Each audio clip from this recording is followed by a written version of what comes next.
Bientôt 11 h sur LCI, bienvenue si vous nous rejoignez dans le temps de l'information et nous allons tout de suite partir en Syrie pour Damas. Regardez ces images qui ont été tournées hier. Nous sommes vendredi, le premier jour de prière depuis la chute du régime de Bachar el-Assad. Une foule brandit les drapeaux de l'armée syrienne libre qui n'en finit pas de savourer cette liberté. Les combattants islamistes sont accueillis en héros en Syrie. Mais passé les félicitations sur la chute de Bachar el-Assad, faut-il faire confiance au nouveau pouvoir, à cet nouvel homme fort, Abu Mohamed al-Joulani, membre d'Al-Qaïda hier, leader réformateur des rebelles syriens aujourd'hui? On va justement poser la question à Omar Youssef Souleiman. Bonjour. Bonjour. Vous êtes écrivain franco-syrien, vous avez fui le régime de Bachar el-Assad, vous êtes aujourd'hui français, vous publiez d'ailleurs Être français aux éditions Flammarion. Maître Samia Maktouf, bonjour, avocate au barreau de Paris, conseil auprès de la Cour pénale internationale. Très intéressant de savoir justement si un jour Bachar el-Assad pourra être jugé. Niagale Bagayoko, bonjour, chercheuse en relations internationales et présidente de l'African Security Network, et Guillaume Oda avec nous depuis le début de cette matinée. Alors Omar Youssef Souleiman, comment réagissez-vous justement quand vous voyez cette Syrie libérée? Hier, ces manifestations justement à Damas, est-ce qu'elles vous donnent plutôt espoir ou est-ce que vous craignez pour l'avenir de votre pays? D'un côté, il y a l'espoir, bien sûr, il y a une grande joie. On vient de se débarrasser d'un très long cauchemar qui nous a torturés pendant 54 ans. Justement, il y a 3 jours, on a compté qu'aux 40 000 citoyens syriens ont été libérés de la prison de Sednaya. On a aussi 95 000 été tués. On a compté, là on ne sait pas encore les autres, parce que d'autres, ils sont complètement disparus. Et d'un autre côté, on ne fait jamais confiance à un islamiste. Joulani, personnellement, je ne lui fais pas confiance. Et beaucoup de Syriens sont aujourd'hui comme moi. Donc on est extrêmement bouleversé, et par rapport à la joie de cette chute de Boucher de Damas, et je pense qu'il n'y a pas pire que lui, c'est-à-dire tout ce qu'il a fait. Il ne faut pas oublier que depuis 2011, il a tué environ un demi-million, selon l'ONU, de Syriens. Et cela ne veut pas dire qu'on va accepter d'être condamné par un État islamique. Et je pense aussi, selon l'expérience des Syriens pendant toutes ces années, on a tout vécu. On a vécu la torture du régime d'Assad, on a vécu la torture de Daesh, on a vécu la guerre civile, on a vécu la guerre entre les communautés, les ethniques.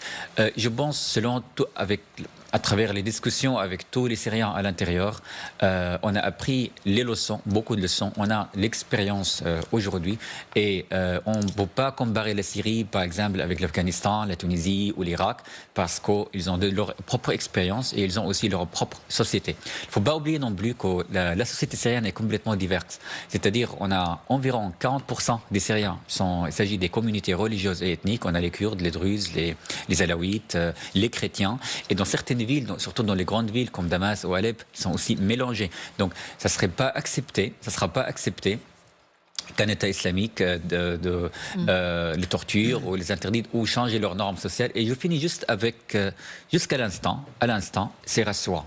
C'est-à-dire, tous les dirigeants, le nouveau gouvernement rassure tout le monde, il n'y a pas de problème, il n'y a pas d'agression, mais effectivement, il faut être extrêmement prudent parce qu'on ne fait pas confiance aux islamistes, bien sûr. Alors justement, Myriam Benrad est avec nous aussi, politologue spécialiste du Moyen-Orient. Justement, il y a une inquiétude, on le voit bien sur place, on va le voir d'ailleurs avec Gwendoline Debono, notre correspondante, dans quelques instants. La communauté chrétienne et la communauté kurde s'inquiètent justement de voir le nouveau Premier ministre parler par exemple de charia. Est-ce que vous êtes inquiète pour ces minorités ? Écoutez, je suis inquiète parce que au-delà des déclarations qui sont faites au sujet du respect de la diversité syrienne, des différentes communautés, on est aujourd'hui dans la célébration en effet de la victoire de la révolution. D'ailleurs, ça permet de repousser de manière assez tactique la définition d'un programme concret, parce que c'est ce qui manque aujourd'hui finalement. On aimerait l'entendre de manière beaucoup plus spécifique sur le projet politique qu'il a pour la Syrie, en termes aussi de réformes sociales, économiques, en termes de plan de reconstruction, parce que la Syrie est un pays évidemment dévasté par la guerre civile depuis 11 ans désormais.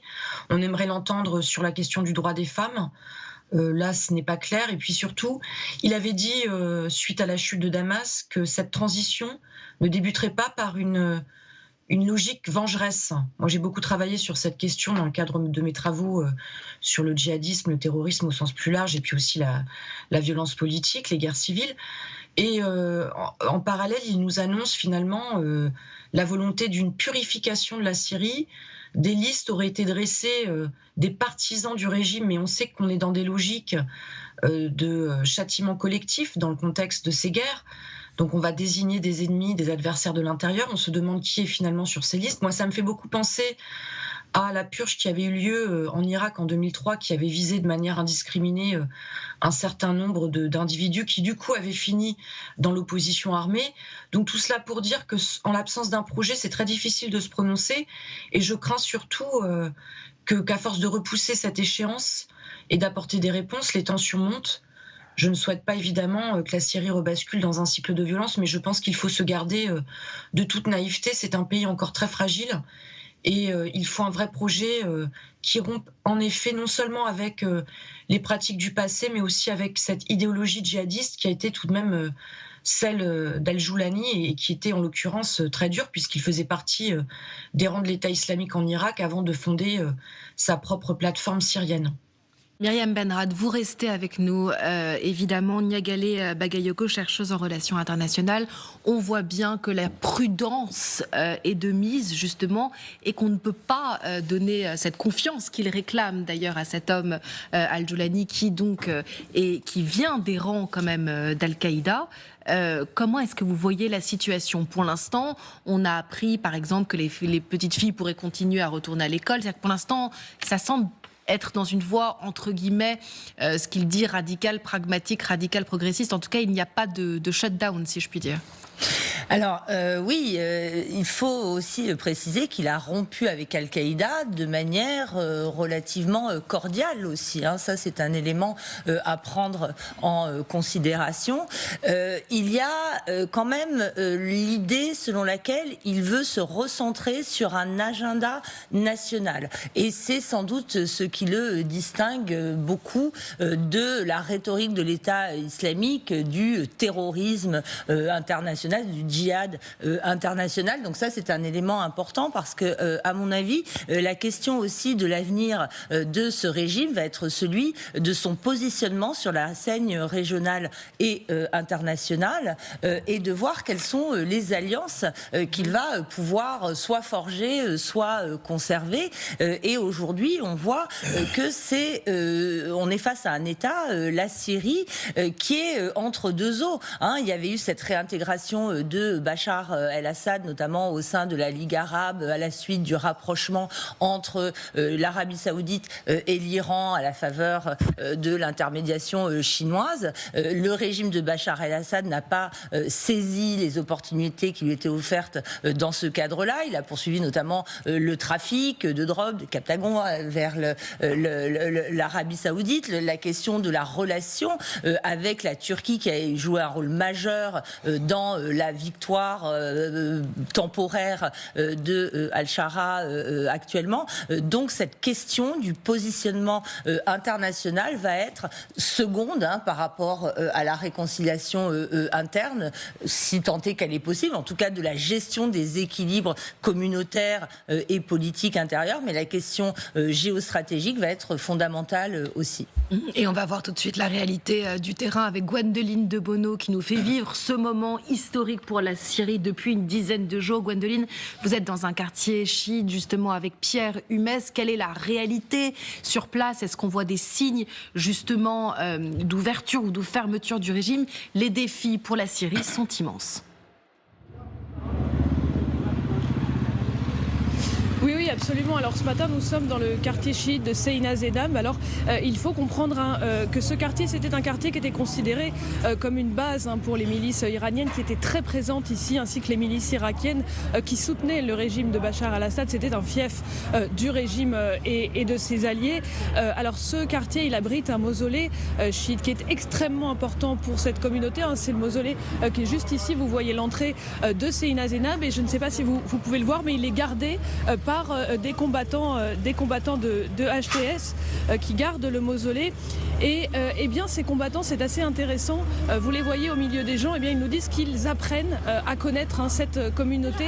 Et la réalité, eh bien, c'est qu'il y a ce qu'ils nous ont dit, des réunions quotidiennes entre les cadres de HTS, les combattants de HTS et les membres de la communauté chiite que vous voyez rentrer dans le mausolée qui a rouvert. Tous les habitants nous ont dit que les premiers jours, eh bien, c'était un peu le chaos dans le quartier, notamment eh bien, à cause de ces milices. Il y avait beaucoup de tirs, beaucoup de coups de feu, et aujourd'hui, on le constate, eh bien, le calme est revenu, et surtout, ce qui est intéressant ici, eh bien, c'est le dialogue qui est en train de se construire entre les rebelles islamistes de HTS et les habitants chiites. Beaucoup ont eu peur les premiers jours et ont pris la fuite, notamment vers le Liban. Mais aujourd'hui, nous avons rencontré des responsables communautaires qui nous disent eh bien, qu'après leur réunion avec les cadres de HTS, eh bien, ils essayent de convaincre ces familles qui ont fui de revenir dans le quartier chiite de Seyida Zeynab. Merci infiniment Gwendoline de Bono avec Pierre Humès, qu'on va vous retrouver évidemment tout au long du week-end, justement pour voir eh bien, comment cette transition de régime se passe. Guillaume Oda, très intéressant. Oui, très intéressant, parce qu'en fait ce qu'elle montre en réalité, ça résonne avec un proverbe arabe qui dit que le sang assèche le sang. Je parle sous le contrôle de Monsieur Souleymane, mais ce que je veux dire, c'est qu'en gros la Syrie, c'est une nation épuisée par 13 ans de guerre civile, et qui, on peut se le dire, choisira peut-être, en tout cas en conscience, la voie de la paix. Et là, elle nous montre en gros des sunnites de HTS, Hayat Tahrir al-Sham, qui gardent un mausolée chiite, donc de la minorité en réalité alaouite, celle du président Bachar el-Assad, et en gros de toutes celles et ceux qui soutenaient ce régime qui vient de tomber, 54 ans de dictature, ce qui montre qu'en réalité, il y a des passerelles. Donc partant, en réalité, la mission de ce Al-Shara, que vous avez nommé ainsi, qui s'appelait Djoulani, mais ça c'est important aussi parce qu'il veut abandonner son nom de guerre pour s'appeler maintenant Ahmad al-Shara. Sa mission, ça va être de composer un gouvernement inclusif avec toutes ces minorités, toute cette nation composite qu'est la Syrie, avec des alaouites, des chrétiens, des Kurdes, des Druzes, etc., etc., etc. S'il y a une leçon à tirer de ce qu'a été la guerre civile en Syrie, c'est qu'en réalité, il n'y a pas un groupe militaire qui peut s'imposer l'un sur l'autre sans opposer une férocité de répression. Et ça, je pense qu'en réalité, cette mission, elle incombe à M. Al-Shara, M. Al-Djoulani, appelez-le Appelons-le Al-Djoulani, comme vous voulez, mais ce que je veux dire, c'est qu'en fait, il a ça en tête. Donc, prudence, extrême vigilance, oui, quand on rappelle le passé de HTS et de ce monsieur Giuliani, mais prudence, vigilance teintée de pragmatisme, évidemment. Est-ce que le modèle qu'il a appliqué à Idlib, il pourra se transposer sur l'intégrale de la Syrie? Spoiler, évidemment que non. Donc tout ça, il l'a en tête. Pragmatisme aussi. Omar Youssef Souleymane, quand vous entendez justement que ce groupe djihadiste HTS pourrait évidemment se lancer le défi de fonder un gouvernement inclusif, de diversité, qu'est-ce que vous vous dites? Alors, comme j'ai dit tout à l'heure, premièrement, je ne fais pas confiance à un type comme Al-Djoulani, jamais, vous voyez. Pas seulement par rapport à son passé, mais aussi à sa carrière, à ses idées. Et il ne faut pas oublier non plus que les frères musulmans et les djihadistes en général, ils ont la pratique de la dissimulation à Tarqiya. C'est-à-dire ils sont extrêmement prudents à une période. Et là, ils s'imposent au pouvoir. Ils sont déjà au pouvoir. Alors au début, ils seront gentils, etc. Mais on ne sait pas à l'avenir. Alors maintenant, qu'est-ce qu'il va encadrer, Djoulani? C'est-à-dire, on ne va pas lui faire confiance, mais on va l'encadrer. Il ne faut pas oublier deux choses. La première chose, c'est que les Syriens, ils sont extrêmement fatigués. Ils sont extrêmement fatigués. Aucune population syrienne, pendant des siècles, a souffert à ce point d'un régime fasciste. On a plus que 90% des Syriens sont sous le seuil de pauvreté aujourd'hui. Et donc, ils ne peuvent plus, en fait. Ils ne peuvent jamais supporter n'importe quel État qui islamiste ou pas, qui les condamne, qui les humilie, comme à l'époque de Bachar al-Assad. Tous les gens que je contacte, ça fait une semaine qu'on ne dort pas, en fait. On se communique à nouveau. Il y a des barrières qui tombent entre les Syriens aujourd'hui. C'est extraordinaire. Alors, ça, c'est une chose. Deuxième chose, il y a beaucoup de jeunes qui rentrent aujourd'hui, qui reviennent depuis Idlib. Ces jeunes, on les connaît. On était ensemble dans les rues de Damas, de Homs. Ils ne sont pas du tout des islamistes. Ils entrent aujourd'hui depuis Idlib à Damas, à Homs, à Alep, etc. pour revivre à nouveau, pour respirer à nouveau, pour être libre à nouveau. C'est extraordinaire. Et ils sont nombreux. Ils sont avec leur population. Ce sont des jeunes qui ont quitté la Syrie quand ils avaient 10 ans. Aujourd'hui, ils ont 20 ans. Vous voyez, ils ont grandi dans l'exil, dans les tentes. Et ils ne sont pas selon ce que je connais, ils sont bas des extrémistes, des djihadistes, de tout. Effectivement, on a tout le monde aujourd'hui sur place. Alors comment faire? À mon avis, on peut compter vraiment sur la population syrienne, sur leur diversité, pour encadrer Jolani et son groupe et avoir un état divers. D'autres choses, et je termine là-dessus, qui est derrière Jolani? Qui soutient Jolani? Enfin, c'est la Turquie. Oui, on le sait très bien depuis des années. Jolani a fondé déjà un gouvernement au nord de la Syrie qui était soutenu financièrement, était aussi même par les armes, etc., par la Turquie. Est-ce que la Turquie et le Qatar, l'Irak, Israël, toute la région ont aujourd'hui l'avantage ou l'intérêt d'avoir un État islamique en Syrie? Moi, je ne crois pas du tout. Donc, ils ont vraiment la stabilité. Le plus important, c'est d'avoir un État stable et un État qui, pour tout le monde. Peut-être on peut avoir un État fédéral, c'est-à-dire des zones alaouites, de druzes, des sunnites, on ne sait jamais. Mais le plus important, les Syriens, la priorité pour les Syriens aujourd'hui, c'est la sécurité et vivre dignement. Maître Samia Maktouf, justement, conseil auprès de la Cour pénale internationale. Comment est-ce que la communauté peut peser sur ce nouveau groupe HTS, justement, pour qu'il maintienne les diversités, justement, et qu'il laisse vivre ces communautés chrétiennes, kurdes, qui sont très présentes en Syrie? D'abord, il faut commencer par créer un canal de communication, ce qui n'est pas le cas depuis que la France a rompu ses relations internationales avec la Syrie. Aujourd'hui, monsieur vient d'expliquer que tous ceux qui sont à Idlib ne sont pas forcément des djihadistes. Certes, je vous accorde le crédit de ce que vous dites. En revanche, Idlib, comme elle a été définie par le tueur de Samuel Paty, oui, parce que le tueur de Samuel Paty, et pardon, je fais une parenthèse, à vous entendre, ça me rappelle la naïveté de l'Occident et de notre démocratie qui croit encore et qui dit on va juger aux faits. C'est ce qu'on a essayé de faire avec Koulibaly qui a fini par tuer à l'hypercacher, Koulibaly, Mera et autres. Mais pour revenir à... Oui, non, mais il faut quand même garder, essayer de tirer des leçons de ce que nous avons vécu. Koulibaly est allé... Non mais pardon, c'est pas à vous, c'est pas une attaque personnelle. Je parle de cette naïveté occidentale qui considère que oui, maintenant il va falloir qu'on fasse crédit, qu'on attende les actions. Vous parliez tout à l'heure de la première prière en Syrie. Il ne faut quand même pas oublier que l'annonce de ce nouveau gouvernement, enfin bon, en tout cas, parti qui dirige aujourd'hui la Syrie, on va dire, oui. Elle a été faite dans une mosquée. Il faut aussi rappeler que le ministre de la Justice qui a été désigné aujourd'hui, c'est un imam. Donc, vous voyez, c'est au-delà même des déclarations qui consistent à dire « nous allons appliquer la charia ». Pour revenir à votre question, oui, peut-être que Idlib, il y a des jeunes indépendants, des jeunes démocrates, mais Idlib, les propos, je reviens à ce que j'ai commencé à dire tout à l'heure, dans la bouche même du tueur de Samuel Paty, Idlib est le vrai endroit du djihad. C'est là où Allah a choisi parmi les serviteurs des martyrs. Donc, vous voyez, c'est Idlib. Aujourd'hui, au sein d'Idlib, il y a la brigade des étrangers. La brigade des étrangers créée par Omar Homsan, Elias Omar Diaby, ce Français qui a attiré des jeunes vers lui, dont le premier plus jeune Français converti djihadiste. Donc il ne faut pas perdre cela de vue. Et aujourd'hui, la crainte, c'est de voir que des minorités soient visées. Oui, malmenées, visées, menacées. Les chrétiens d'Orient, les Kurdes, les Yazidis, les Druzes, les Alaouis. Donc vous voyez, il y a beaucoup de communautés qui risquent d'être la première action de purification de la Syrie. Alors comment l'Occident doit se comporter? Nous avons entendu le lendemain de l'arrivée de ce nouveau parti que les Occidentaux allaient fermer et pour mieux fermer leurs frontières, pour mieux contrôler leurs frontières. Pour autant, je pense que la politique française elle a toujours été la même, qui est celle de juger au cas par cas. Oui, s'il y a des jeunes Syriens démocrates, il faudrait les faire rentrer ou les laisser partir. Alors justement, on va y venir dans une petite minute, justement, à l'épineuse question finalement des réfugiés syriens qui sont sur le sol français et des réfugiés syriens qui voudraient venir en France, puisqu'il y a dans les deux sens. Mais d'abord, juste une question à Myriam Benrad, qui est toujours en ligne avec nous, justement.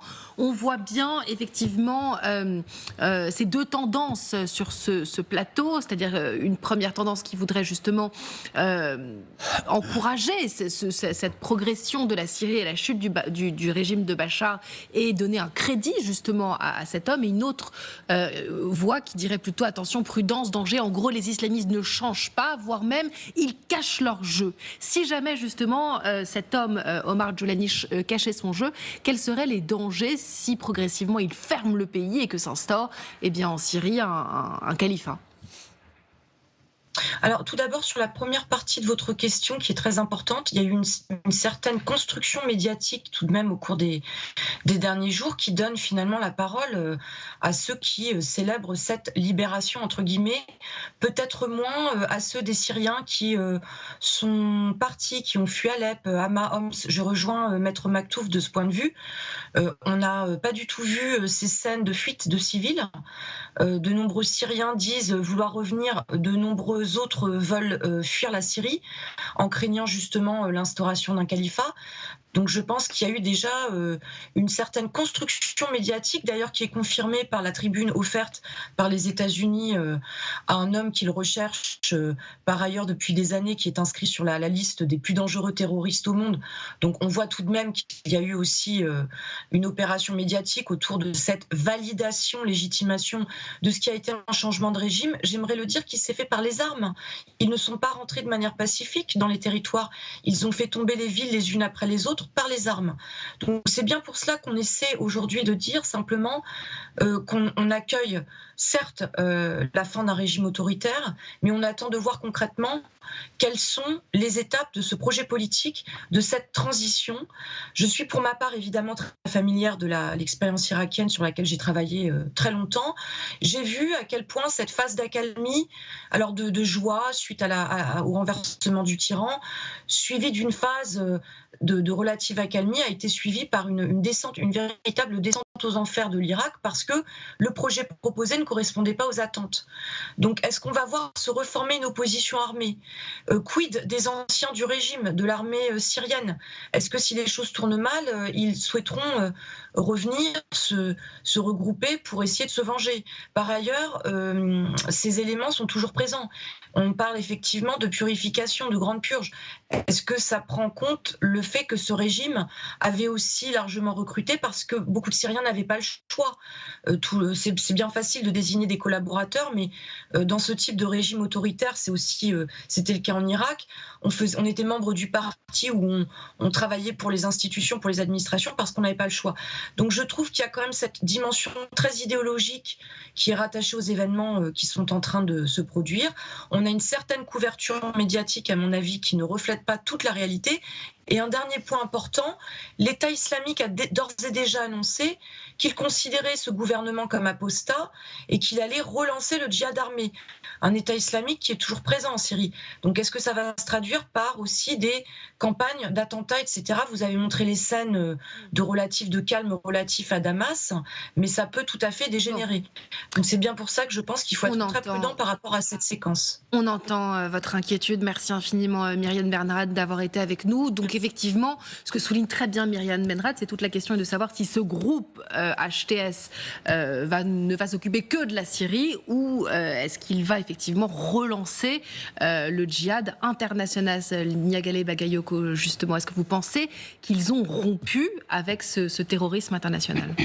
En tout cas, c'est ce qu'ils affirment. Et par ailleurs, est-ce qu'ils ont les moyens de poursuivre cette pratique du terrorisme international? Moi, je n'en suis pas certaine. La question des réfugiés que vous posez est au cœur de tous les enjeux, non pas seulement en France, mais par exemple pour la Turquie, c'est un élément qui est absolument majeur, ce qui a déterminé aussi la position de soutien à Al-Joulani de la Turquie, c'est aussi ses propres préoccupations face à ces très nombreux réfugiés. 3 millions de réfugiés syriens en Turquie. Exactement, qui sont aussi, si ce n'est rejetés, en tout cas qui constituent une préoccupation pour l'opinion publique turque, et l'enjeu de leur retour vers la Syrie va être extrêmement négocié. Donc je pense que ce régime, quoi qu'il arrive, va être extrêmement dépendant de la façon dont il va se situer face à ceux qui ont été leurs parrains. Vous parliez aussi de la question du rapport aux frères musulmans, au frérisme. C'est encore une autre doctrine, une autre idéologie au sein même de l'islam, qui est en rupture vis-à-vis de l'approche de l'État islamique. Donc c'est un élément essentiel, à mon avis. Il y a un point aussi intéressant là-dedans, c'est que ce groupe de Joulani aujourd'hui, il est extrêmement faible, comme toute la Syrie. Il ne faut pas oublier que 60% de la Syrie est détruite. Donc, ce nouveau gouvernement a besoin de l'aide internationale. Donc, je ne pense pas que bientôt ils vont annoncer le djihad international. Ils n'ont aucun intérêt. C'est pas parce qu'ils sont c'est pas parce qu'ils veulent pas, mais parce qu'ils peuvent pas. Voilà. Ça, c'est un point. Deuxième point, je pense qu'il faut aussi être extrêmement prudent de la part de l'Occident pour ne pas répéter la faute avec le Taliban, par exemple. Au début, quand ils sont arrivés au pouvoir en Afghanistan, ils ont dit ok, on est cool, on est mignon, on est agréable. Et là, qu'est-ce qu'ils font aujourd'hui? Ils massacrent les enfants, ils interdisent les fillettes d'aller à l'école, etc. Donc, tout est possible. Joulani peut faire ça une fois est vraiment stable et récupère tout le pouvoir, etc. C'est la raison pour laquelle je pense qu'on est dans le temps pour soutenir les démocrates syriens, pour soutenir ceux qui ne sont pas d'accord avec Joulani. Parce qu'aussi, il y a pire que Joulani d'ailleurs. On a aujourd'hui 70% le groupe d'Omar Homsen. Et parmi les autres, sont des Français, sont des djihadistes. On a plusieurs nationalités. C'est un peu, disons, un cas où djihadiste en Syrie. On n'a pas que Joulani. Alors, pour l'encadrer, encore une fois, il faut soutenir les militants démocrates et voilà, soutenir la Syrie, quoi, en général. Non, mais justement, moi, je pense qu'en fait, en réalité, il faut effectivement être d'une prudence absolue et d'une vigilance totale. On sait d'où vient Joulani. On peut présumément savoir où il ira, encore une fois, parce qu'on connaît son passif. Mais à côté de ça, je pense que voir les choses en noir et en blanc et de manière précipitée, c'est une mauvaise grille de lecture. Pourquoi? Parce que si on va dans cette direction-là, le scénario le plus crédible, c'est l'effondrement de la Syrie avec ses multitudes de composites. Et ça créerait un appel d'air monumental pour des groupuscules qui ne rêvent que d'une chose, c'est s'éveiller, c'est l'État islamique. Et ce serait le scénario le plus effroyable pour nous. Madame l'avocate Samia Maktouf, elle le sait bien, puisqu'elle a été avocate pendant le procès des attentats du 13 novembre précisément, et on s'est beaucoup rencontrés à ce moment-là. S'il y a un appel d'air qui est créé et qu'effectivement cette Syrie se disloque, qu'est-ce qu'on verra? Eh bien, le retour de djihadistes en France, en Europe, commettre des attentats. C'est pour ça qu'à un moment donné, ce qui compte, c'est d'être réaliste, d'être pragmatique et de composer avec une situation qui est en train de s'écrire sous nos yeux. Et regardez les choses de manière précipitée. Permettez-moi de terminer, s'il vous plaît. Regardez les choses de manière précipitée tout de suite et en noir et en blanc. Je pense que ce serait une erreur que commettrait notre pays et l'Occident en général. Écoutez, pour avoir justement suivi plusieurs attentats terroristes, pour avoir lu des milliers d'interrogatoires et de parcours de ces personnes qui sont passées à une action violente, à savoir des actions terroristes, c'est parce que justement, à un moment donné, tout en faisant confiance entièrement à nos services de renseignement, il n'y avait pas possibilité de judiciariser certains qui étaient sur le point de passer à l'action. Et je peux partir de 2012, Mohamed Merah qui était convoqué, on savait qu'il était en Afghanistan, on savait qu'il y avait des connexions avec des réseaux djihadistes, terroristes, on ne pouvait rien faire parce que nos services de renseignement, il ne leur appartient pas de judiciariser des personnes. Donc ce que je vous dis, c'est le fruit d'une expérience. Ce que je vous dis, c'est pour ne pas attendre de juger des actes tels, par exemple, ce qui s'est passé par Koulibaly en 2013 à l'Hypercacher, ce qui s'est passé à Charlie, ce qui s'est passé le 13 novembre. Un mot à Omar Youssef Souleymane, justement, puisque la France a gelé les procédures d'examen. Omar Homsen, il a conclu un accord avec le nouveau homme fort de la Syrie, il ne faut pas le perdre de vue. Très très rapidement, la France a gelé les procédures d'examen de demande d'asile. Est-ce que l'empressement est indécent? Comment est-ce que vous le vivez, vous, justement, qui êtes syrien, puisque là, on ne fait que parler de Syriens et de potentiels terroristes? Je pense qu'il faut parler des migrants, des Syriens, et pas de Syriens. C'est-à-dire, on a 700 demandeurs d'asile que leur dossier n'est pas encore traité. Je trouve que c'est tellement absurde de geler leur demande dès maintenant. On parle d'un côté, ce que Mme Le Pen a dit il y a quelques jours, juste moins de 48 heures après la chute d'Assad. D'un côté, elle a dit qu'on a beaucoup de politiciens en France, malheureusement, que la situation est terrible et horrible en Syrie. Là, il y a beaucoup de dangers. En même temps, on dit on va emmener les migrants syriens dans leur pays. Moi, je suis citoyen français et je vais rentrer en Syrie en tant que citoyen français parce que je crois à la France universaliste. Merci infiniment. J'espère que vous reviendrez nous parler justement de ce retour. Merci infiniment d'avoir été sur ce plateau. Dans un instant, eh bien, on part pour Matignon. Regardez cette image qui nous parvient en direct. François Bayrou est au travail. Justement, c'est la voiture de Yaël Braun-Pivet, la présidente de l'Assemblée nationale, qui pénètre à l'instant même dans la cour de l'hôtel de Matignon. François Bayrou va la recevoir dans l'idée de former un gouvernement qui échappera à la censure. François Bayrou face au grand défi de cette réconciliation, de ce pacte de non-censure. On va étudier toutes les possibilités avec Pascal Perrineau, l'un des plus grands observateurs de la vie politique, qui va nous retrouver dans une petite minute. Restez avec nous.